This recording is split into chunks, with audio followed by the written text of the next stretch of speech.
Dr. Alan Pierce stood alone in the vast chamber of the Galactic Confederation Council. His heart beat fast in his chest. The air felt too clean, too perfect in his lungs. The gravity was just a bit too light, making him feel like he might float away if he wasn't careful. But these small discomforts were nothing compared to the weight of responsibility on his shoulders. As the first human to address the Council of 12 Species, he carried the hopes of all Earth with him. The readings must be wrong, said Ambassador Zrixel, his blue scales shimmering under the bright lights of the council chamber. No thinking life could evolve in such conditions. Alan cleared his throat. 6 months ago, he had been a simple botanist studying alpine plants in Montana. Now he was trying to convince a room full of aliens that humans were not, in fact, impossible. Assure you, the readings are correct, Alan said. Earth is our home. The chamber erupted in a mix of clicks, whistles, and translated words. The central display showed Earth's vital statistics. Higher gravity than 90% of inhabited worlds, oxygen levels that would be toxic to most species, extreme temperature variations that swung from blistering heat to freezing cold, and thousands of pathogenic microorganisms that could tear apart cellular structures. This planet you claim as your homeworld, said Representative Kalmu, her translucent body pulsing with light as she spoke, would kill most of us within minutes without protective gear. The classification system only goes to Class 12. We had to create a new category just for Earth. Alan nodded. Class 13. A Deathworld, you called it. The conditions you describe as normal would be considered catastrophic on any civilized planet, continued Kalmu. You claim your species evolved naturally in these conditions? We did, Alan confirmed, over millions of years. The council members shared looks of disbelief. Their species had evolved on worlds with stable climates, minimal predators, and carefully balanced ecosystems. The idea of intelligent life developing on a planet that seemed designed to kill it was beyond their understanding. What do you eat? Asked a small furry representative from the far end of the council table. Alan brought up images on the display. Plants, animals, fungi, some of which produce toxins we've learned to remove through cooking. You deliberately consume other life forms, gasped a counselor whose species sustained itself through light absorption. Yes, Alan said simply. Many life forms on Earth survive by consuming others. More murmurs filled the room. Alan realized he was losing them. They saw Earth as a nightmare, a hellscape where only monsters could survive. And by extension, they were beginning to see humans the same way. May I show you something else about Earth? Alan asked. Without waiting for permission, he changed the display. The harsh statistics disappeared, replaced by images of Earth's beauty. Sunlight filtering through redwood forests, the calm surface of Lake Louise reflecting mountain peaks, children laughing as they played in meadows full of wildflowers. This is also Earth, Alan said softly. Yes, our world can be harsh and dangerous, but it's also beautiful and full of life. The very forces that made Earth challenging, its active geology, its complex atmosphere, its evolutionary pressures, also made it incredibly rich and diverse. He showed them more: coral reefs teeming with fish, lush rainforests buzzing with life, deserts blooming after rare rains. I won't pretend Earth is safe by your standards. It isn't. We have storms that can flatten cities, volcanoes that can darken, skies, predators that evolved alongside us for millions of years. We live with dangers every day that your worlds eliminated eons ago. But those challenges shaped us. They made us adaptable, problem solvers, survivors.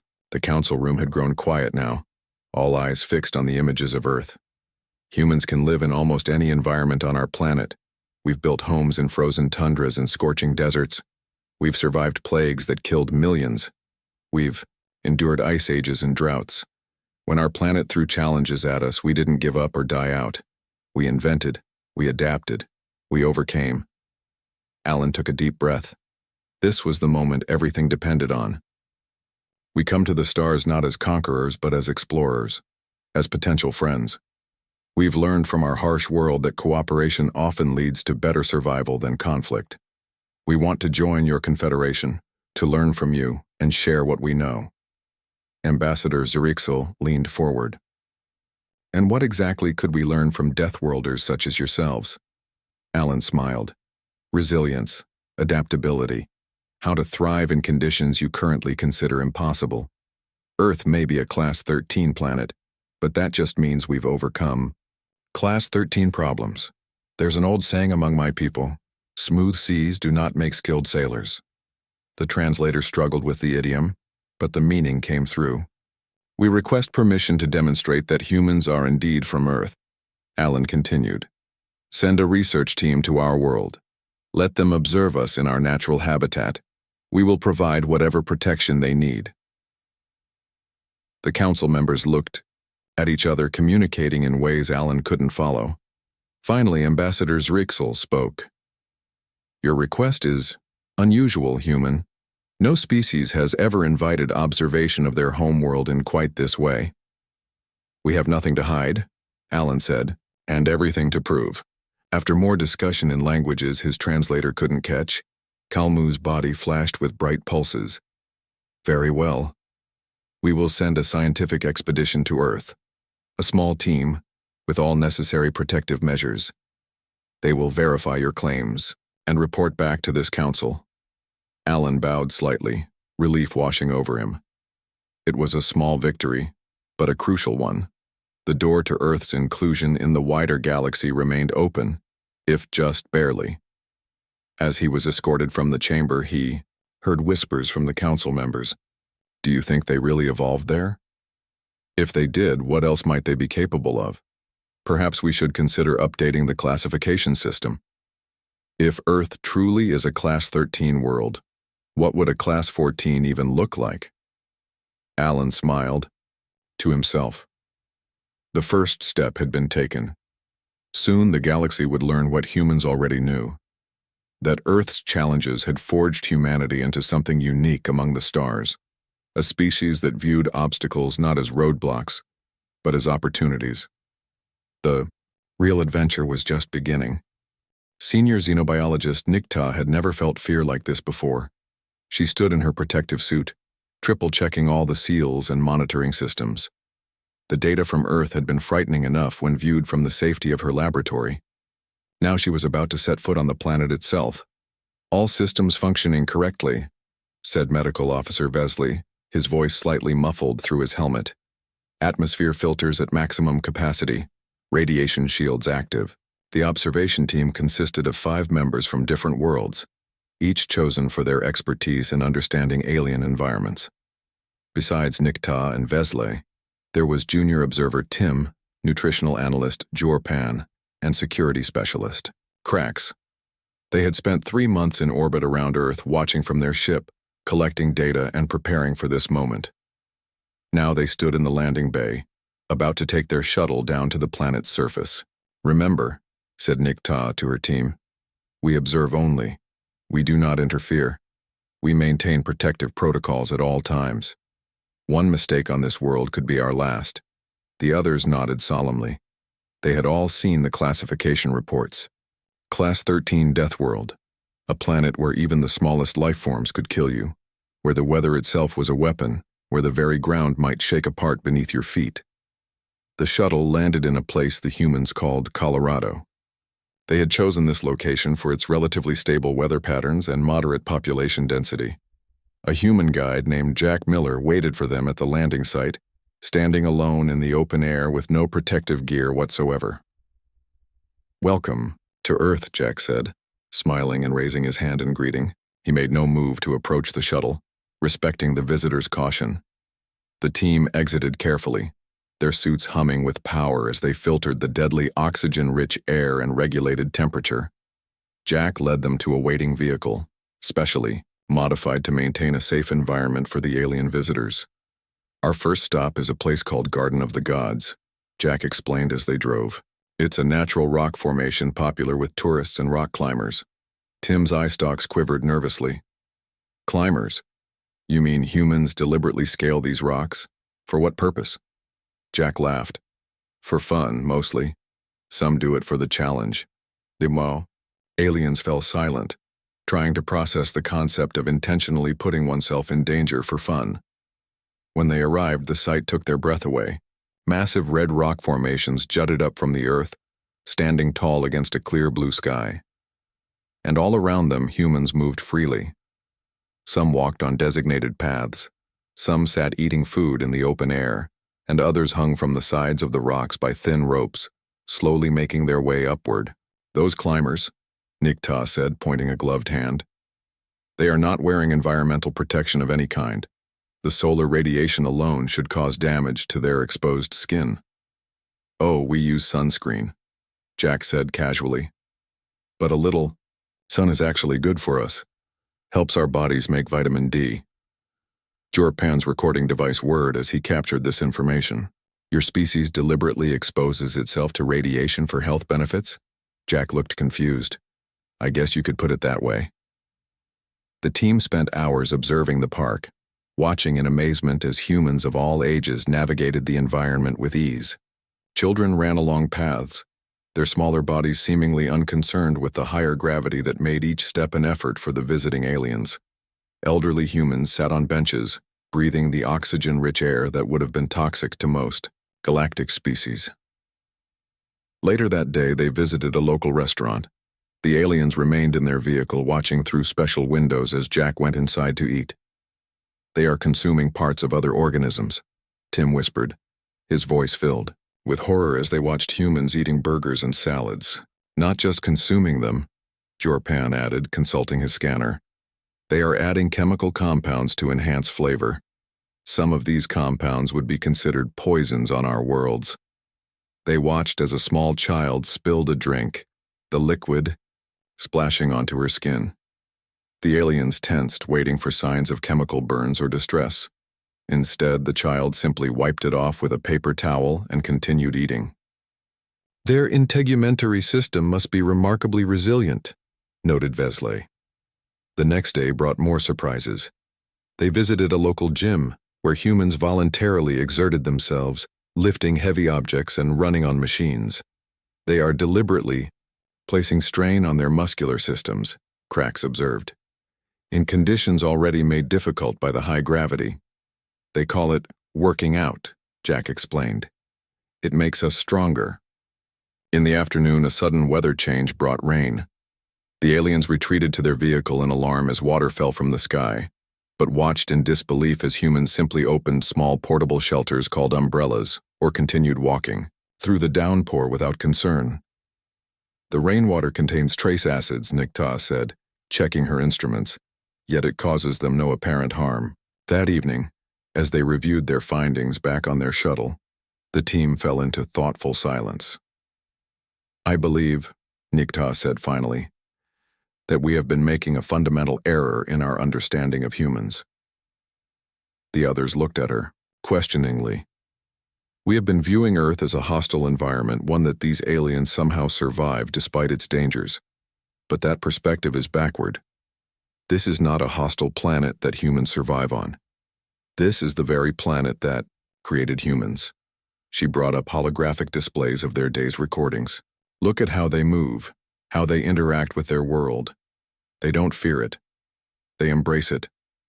The same forces that we see as deadly, the gravity, the oxygen, the weather patterns, the biological diversity, these are the forces that shaped humanity. They aren't surviving despite Earth's conditions. They are thriving because of them. Are you suggesting we reclassify the planet? Asked Tim. Nikta considered this. I'm suggesting we may need to rethink our entire classification system. Perhaps Earth isn't just a Class 13 death world. Perhaps it's something else entirely. A world whose very dangers created a species uniquely adapted to face challenges. She looked out the viewport at the darkening sky, where stars were beginning to appear. And if humans could adapt to this world, what else might they be capable of adapting to? What challenges might they help us overcome? Perhaps what we've been seeing as weakness in their environment is actually their greatest strength. The team pondered these questions as night fell over Earth, a planet that continued to defy their expectations with every observation. Tomorrow would bring new discoveries, new surprises, and perhaps new understanding of their place in the galaxy. Professor Samantha Wright stood at the entrance to the new Interspecies Exchange Center, watching as the shuttle landed. 6 months had passed since the observation team's visit to Earth. Their report to the Galactic Confederation had caused quite a stir. Now, Earth was about to host the first alien exchange students in human history. Samantha smoothed down her jacket nervously. As head of the exchange program, she felt responsible for making this work. The future of Earth's relationship with the galactic community might depend on it. The shuttle door opened slowly. 7 figures emerged, each wearing an environmental suit customized to their specific biology. They moved carefully, as if the slightly higher gravity of Earth might pull them down at any moment. "Welcome to Earth," Samantha said, smiling but keeping her distance. She had been thoroughly briefed on alien comfort zones. "I'm Professor Wright, but please call me Samantha. I'll be your guide during your stay with us." The aliens introduced themselves one by one. There was Mirok, a tall, thin being from Glisa, University with 4 arms and large eyes sensitive to Earth's brighter sunlight. Pixley, a Zentari mathematician whose crystalline structure glittered even through her protective suit. Seedling, a plant-based life form whose tendrils curled nervously inside her helmet. And 4 others, each more different from humans than the last. "We've prepared living quarters that should meet all your environmental needs," Samantha explained, as she led them inside. Each room has adjustable gravity, atmosphere composition, and temperature controls. The aliens followed her silently, their sensors and visual equipment recording everything around them. Samantha could feel their tension. To them, Earth was the most dangerous planet they had ever visited. Every step was an act of courage. "Your classes will begin tomorrow," she continued. "We've designed a curriculum that covers Earth biology, culture, history, and science. But most importantly, we want this to be a cultural exchange. We want to learn from you as much as you learn from us." That night, as the aliens settled into their rooms, Samantha met with her staff. "How did it go?" asked Frank Peters, the program's chief engineer. "They're terrified," Samantha admitted. "I could see it in the way they moved, the way they looked at everything like it might hurt them. We need to help them feel safe before any real learning can happen." The next morning brought the first challenge. Mirok fainted when a butterfly flew into the classroom, its wings brushing against his environmental suit. The medical team rushed in, but the alien was just overcome with fear, not physically harmed.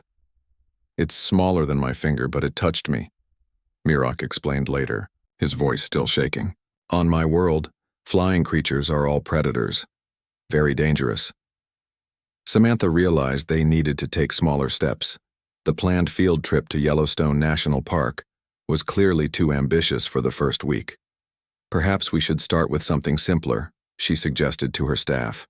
"Something that feels safe but still introduces them to human life." The solution came unexpectedly. During a tour of the facility, the aliens became fascinated by the cafeteria kitchen. They watched through a safety window as the human chef prepared lunch, handling knives, fire, and raw ingredients with casual ease. "You control fire?" asked Ulan, a Meraki physics student watching the chef stir-fry vegetables in a wok. "Just like that, in the open?" "Of course," the chef replied, flipping the vegetables with a practiced flick. "How else would I cook?" This sparked an idea. The next day, Samantha arranged a special cooking class. From behind safety barriers, the aliens watched as humans demonstrated the preparation of simple dishes from around the world. "Cooking is both science and art for us," Samantha explained. "We take raw ingredients, many of which would be inedible, or even harmful in their natural state, and transform them through heat and combination into food that nourishes and pleases us." The aliens were fascinated by this concept. On their worlds, food was generally consumed in its natural state, or processed by machines. The idea of manually transforming dangerous raw materials into something safe was new to them. "You make poison safe," said Seedling with wonder in her translated voice as she watched the chef remove bitter compounds from eggplant. Slowly, day by day, the aliens began to adapt. Mirok learned that Earth's flying creatures were mostly harmless to beings his size. Pixley discovered that despite Earth's unpredictable weather, humans had developed systems to forecast and prepare for it. Seedling, once terrified of Earth's carnivorous plants, began a comparative study of plant defense mechanisms that would eventually revolutionize her field. By the third week, a remarkable change had occurred. The aliens started to venture outside, their environmental suits for brief periods in controlled environments, first just removing a glove or helmet, then gradually exposing themselves to Earth's atmosphere for longer periods. "Your oxygen levels still make me dizzy," admitted Ulan, as she practiced breathing Earth air. "But it's not as toxic to my system as our scientists believed. My body is adapting." The breakthrough moment came during the cooking class's final project. The aliens, working together with human supervision, prepared a meal for their human hosts. As they carefully chopped vegetables and measured spices, Samantha noticed something remarkable. They were enjoying themselves. "I understand now," said Ulan, carefully stirring a pot of soup she had helped create. "Humans don't just survive Earth's dangers. You've made them part of your lives. You take fire, which could destroy, and use it to create. You take plants with defense toxins and transform them into food. You face the unpredictable nature of your world not by hiding from it, but by engaging with it." Later that evening, as humans and aliens shared the meal together, each species eating foods safe for their biology, Samantha raised her glass in a toast. "To new friends and new understanding," she said. "May this be just the beginning." The aliens raised their glasses in return. In that moment, something important shifted. They were no longer just visitors observing a dangerous world. They were becoming participants in it, finding their own ways to adapt and thrive.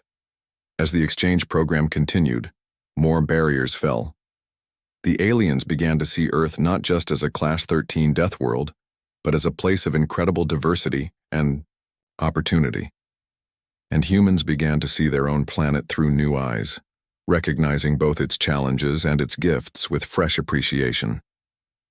The future of Earth's place in the galaxy looked brighter than ever before. The Galactic Confederation's Grand Assembly Hall had never been so crowded. Representatives from all known spacefaring civilizations gathered for what news networks across the galaxy were calling the Earth Question. At the center of the debate stood NASA astrophysicist Dr. Laura Wilson and Admiral John Parker, Earth's chosen representatives for this crucial meeting. The Classification Committee has reviewed all evidence gathered during the Observation Mission and Exchange Program, announced Chief Classifier Dornvex, his voice echoing through the vast chamber. "Our recommendation stands. Earth shall be designated a Class 13 death world, with restricted access protocols and mandatory protective measures for all non-human visitors." Laura stepped forward, her expression calm but determined. "With respect, we believe this classification fails to capture Earth's true nature," the crowd murmured. No species had ever challenged a classification decision before. "Earth meets all criteria for Class 13, Dornvex replied, bringing up a holographic display of Earth's statistics. Gravity 1.3 times galactic standard. Oxygen, levels toxic to 82% of Confederation species. Extreme temperature variations. Active geological processes. Dangerous wildlife. Pathogenic microorganisms numbering in the millions.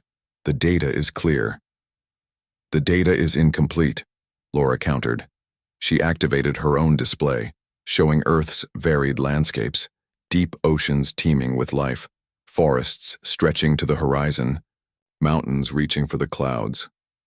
"Yes, Earth has dangers, but it also has remarkable beauty and biodiversity. The very conditions that made Earth challenging also made it incredibly fertile for life." Admiral Parker stepped forward. "Moreover, these conditions shaped humanity. Our physical resilience, our immune systems, our problem-solving abilities, all evolved in response to Earth's challenges. By focusing only on the dangers, you miss the full picture of what Earth truly is." The debate continued for hours. Evidence was presented, testimonials given, scientific data analyzed. The alien exchange students spoke about their experiences, describing how their initial fear had given way to fascination and even appreciation. "I no longer need my full environmental suit on Earth," Pixley, the Zentari mathematician, testified. "My crystalline structure has adapted to the higher gravity. I can now process Earth's air for up to 6 hours without filtration." Mirok, once terrified of butterflies, showed images of himself leading guided nature walks for other aliens visiting Earth. "The diversity of Earth's ecosystems has taught me more about evolutionary biology than my previous 10 years of study," he said. Still, many Confederation members remained unconvinced. A Zentari delegate suggested humans might be classified as dangerous fauna rather than sentient equals. An Artaxian representative questioned whether a species evolved in such harsh conditions could ever be trusted not to bring violence to more peaceful worlds. The debate grew heated. Dornvex called for order. "We cannot ignore the facts," he said firmly. "Earth is objectively dangerous by Confederation standards. Its classification must reflect this reality." The hall fell silent as Representative Kalmu, who had been on the original council that first heard about Earth, rose to speak. "I have been studying Earth and humans since our first contact," she said, her translucent body pulsing with light. "I was skeptical at first, even afraid. But I have come to believe we are approaching this question from the wrong perspective." She moved to the center of the chamber, her movements graceful despite the slightly uncomfortable gravity. "Our classification system was designed millions of years ago, when our ancestors first reached the stars. It categorizes planets based on danger. The higher the number, the more hazardous the world. But it never accounted for the possibility that danger itself might be a crucible for something remarkable." Kalmu brought up her own display, showing humans engaged in various activities across Earth, building homes, creating art, helping each other after natural disasters, exploring the deepest parts of their oceans and climbing their highest mountains. Humans evolved on a world that by our standards should have killed them. Instead, it forged them into a species of problem solvers and innovators. They do not flee from challenges, they meet them head-on. They do not hide from their world's dangers. They study them, understand them, and often find ways to transform them into benefits. She turned to face the entire assembly. "I propose a new classification. Earth shall be designated as the first, Class 14 world, a planet whose extremes have produced not only extraordinary hazards but extraordinary sentience, capable of thriving within them." The chamber erupted in discussion. This was unprecedented. No new classification had been added to the system in thousands of years. Laura and Admiral Parker exchanged hopeful glances. They had not expected this outcome. After much debate, a vote was called. The results flashed across the chamber's displays. By a narrow margin, Kalmu's proposal had passed. Earth would be recognized as the first Class 14 world in galactic history, acknowledged not just for its dangers, but for the resilience of the life that evolved there. As the formal proceedings concluded, many representatives approached the human delegation with new interest. If humans could evolve and thrive in Class 14 conditions, what might they contribute to the wider galaxy? What problems might they help solve? What perspectives might they bring to challenges that had stumped other species for generations? "This is just the beginning," Laura said to Admiral Parker as they prepared to return to Earth with the news. "Today they recognized our world. Tomorrow, they'll recognize what we can offer." "And what do you think that is?" he asked. Laura looked around at the diverse species filling the hall. Each evolved for different conditions, different challenges, different ways of thinking. "Perspective," she said simply. "We see obstacles and think, how do we overcome this, rather than, how do we avoid this? That viewpoint alone could be valuable in a galaxy full of challenges none of us can predict."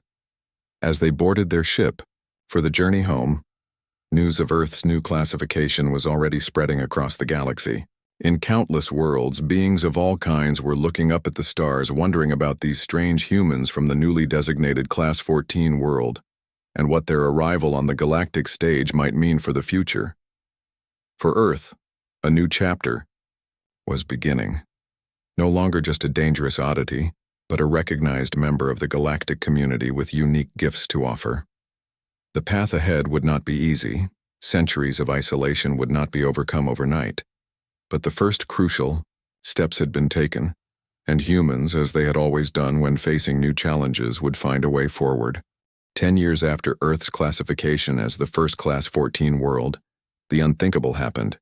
The long-range sensors of a routine Confederation patrol detected something alarming at the edge of known space. An unknown fleet was moving through the galaxy, leaving destruction in its wake. They called themselves the Zark Horde. Their ships were organic-looking, with hulls that seemed to pulse like living tissue. Their weapons used biological and environmental warfare, rather than conventional energy weapons. Within months, 3 peaceful Confederation worlds fell to their attacks. The Galactic Security Council gathered for an emergency meeting. Representatives from the most powerful worlds sat around the circular table, their faces grim as they watched footage of the latest Zark attack. Their primary weapon appears to be engineered pathogens, reported Science Director Vol. They release these into the atmosphere of a target world. The pathogens attack the native life forms, causing rapid illness and death. By the time conventional defenses can respond, most of the population is already gone. Can we develop countermeasures? Asked a representative from Proxima Centauri. We're trying, Val replied. But these pathogens evolve rapidly. As soon as we create a defense against one strain, they deploy a new variant. Our medical scientists have never seen anything like it. The room fell silent. Most Confederation species had evolved on peaceful worlds with stable environments. Their immune systems were simple. Their medical science focused on maintaining health rather than fighting disease. They had no experience with the kind of biological warfare the Zark were waging. High Commander Vex Toran, leader of the Confederation military forces, cleared his throat. There is one species that might be able to help us, he said quietly. The humans. All heads turned toward him in surprise. Their world is classified as the only Class 14 planet we know of, Vex Toran continued. They've been fighting, evolving, pathogens for their entire evolutionary history. Their immune systems are constantly at war with microscopic threats. If any species might have insights into how to fight this kind of attack, it would be them. The Council debated briefly, then reached out to Earth. Within days, a human delegation arrived at the Confederation headquarters station. Leading them was Dr. Alex Chen, Earth's top expert in disease control and prevention.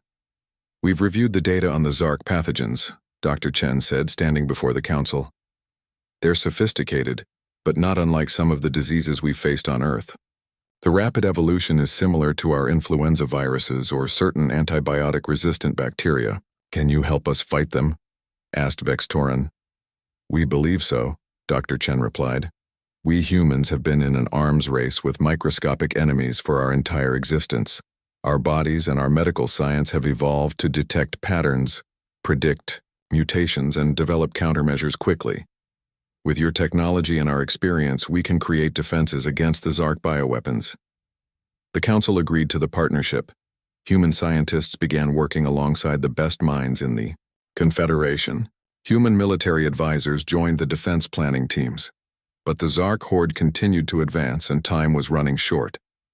Captain Olivia Bennett of the Earth ship Horizon volunteered for what seemed like a suicide mission, leading a small team to infiltrate a Zark outpost and gather intelligence on their next targets and the nature of their weapons. This is too dangerous, protested Vex Toran when she proposed the plan. The environmental conditions on Zark ships are extreme. The atmosphere contains sulfur compounds toxic to most species. The radiation levels are far above what most of our operatives could survive. Olivia smiled slightly. We're from Earth, remember? Class 14. We've dealt with toxic compounds and radiation before. Our ship has been modified to handle these conditions. Against his better judgment, Vex Toran approved the mission. The Horizon disappeared into deep space, heading toward the last known location of the Zark fleet. 2 weeks passed, with no word. The Council feared the worst. Then, just as they were about to declare the mission lost, the Horizon returned to Confederation space. Not only had Captain Bennett and her crew survived, but they had succeeded beyond all expectations. They brought back complete data on the Zark biological weapons, their ship designs, and their planned invasion routes. "How did you manage to survive their environmental defenses?" asked Vex Torin, staring at the invaluable data they'd recovered. Olivia shrugged. "The acid rain wasn't much worse than some industrial accidents back on Earth. The radiation levels were high, but not beyond what our shielding could handle. And the gravity was actually lighter than Earth's. With the intelligence from the Horizon mission, the tide of war began to turn. Human medical teams developed vaccines and treatments for the Zark biological weapons. Human tactical advisors, drawing on thousands of years of military history, created strategies the mathematically predictable Zark couldn't anticipate. When the final battle came 6 months later, the combined forces of Earth and the Confederation met the Zark horde in deep space. The fighting was fierce, but the outcome was never really in doubt. The Zark, used to easy victories against unprepared worlds, had no answer for the human-led defense. In the aftermath, as the Confederation began rebuilding, the Galactic Charter was rewritten. Earth, once feared for its deadly conditions, was designated the headquarters for the new Galactic Defense Force.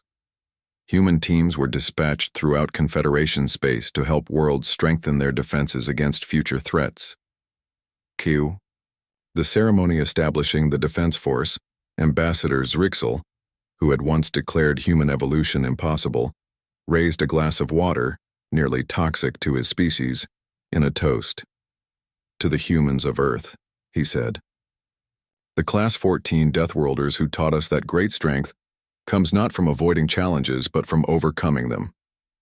Dr. Alan Pierce, now Earth's senior ambassador to the Confederation, smiled as he raised his own glass in return. 10.